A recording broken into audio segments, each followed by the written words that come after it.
Hi hello guys, welcome to our channel. ఈ వారం జరిగిన టికెట్ ఫినాలే కంటెండర్షిప్ టాస్క్లు నిన్నటితో ముగిశాయి. నేడు ఎంపికైన ముగ్గురు కంటెస్టెంట్స్ కి చివరి టాస్క్ పెట్టి గెలిచిన వారికి ఫినాలే టికెట్ ఇచ్చేందుకు season 3 contestants anchor Sreemukhi Bigg Boss house లో అప్పటికి అడుగుపెట్టింది. శ్రీముఖికి బిగ్ బాస్ హౌస్ లో ప్రస్తుతం ఉన్న కంటెస్టెంట్స్ అందరితో మంచి స్నేహం ఉంది. ముఖ్యంగా అవినాష్, విష్ణుప్రియ ఈమెకు క్లోజ్ ఫ్రెండ్స్.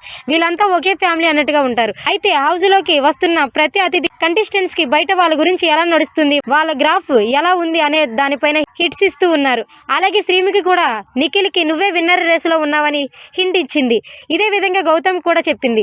ఎలిమినేట్ అయ్యే స్థాయి నుండి ఇప్పుడు వేరే లెవెల్కి వెళ్ళావు అంటూ చెప్పుకువచ్చింది. ఇక బయట నిఖిల్కి ఆయన అభిమానులకి కింగ్ ఆఫ్ గేమ్స్ అనే విషయం, బిగ్ బాస్ హౌస్కి బాద్షా అనే విషయాన్ని కూడా చెప్పేసింది. అదే విధంగా ప్రేరణకి లేడీ టైగర్ అనే బయట ఆమె అభిమానులు పిలిచే విషయాన్ని కూడా చెప్పుకువచ్చింది. అదే విధంగా అవినాష్, రోహిణి, తేజాలను బయట కమెడియన్స్ లాగా చూడడం లేదని, గేమర్స్గా చూస్తున్నారని, మీలో ఒకరు విన్నర్ కూడా అవ్వవచ్చని చెప్పింది.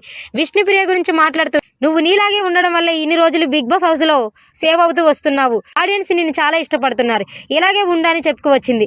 అదే విధంగా పృథ్వీ విషయంలో మాట్లాడుతూ, చాలా జెన్యున్ గా ఉన్నావు, ఇలాగే ఉండు, కాకపోతే కోపం వచ్చినప్పుడు నీ ప్రవర్తన చాలా మారిపోతుంది, అది కొంచెం చూసుకో, చివరి 2 వారాలు జాగ్రత్త అంటూ చెప్పుకువచ్చింది. ఇక ఆ తర్వాత కాసేపు సరదాగా కంటెస్టెంట్స్ తో ముచ్చట్లు పెట్టిన శ్రీముఖి టికెట్ ఫినాలే చివరి టాస్క్ ని నిర్వహించి గెలిచిన అవినాష్ చేతిలో ఫినాలే టికెట్ పెట్టి వెళ్ళింది. మరికొన్ని లేటెస్ట్ అప్డేట్స్ కోసం చూస్తూనే ఉండండి our channel. Please subscribe our YouTube channel.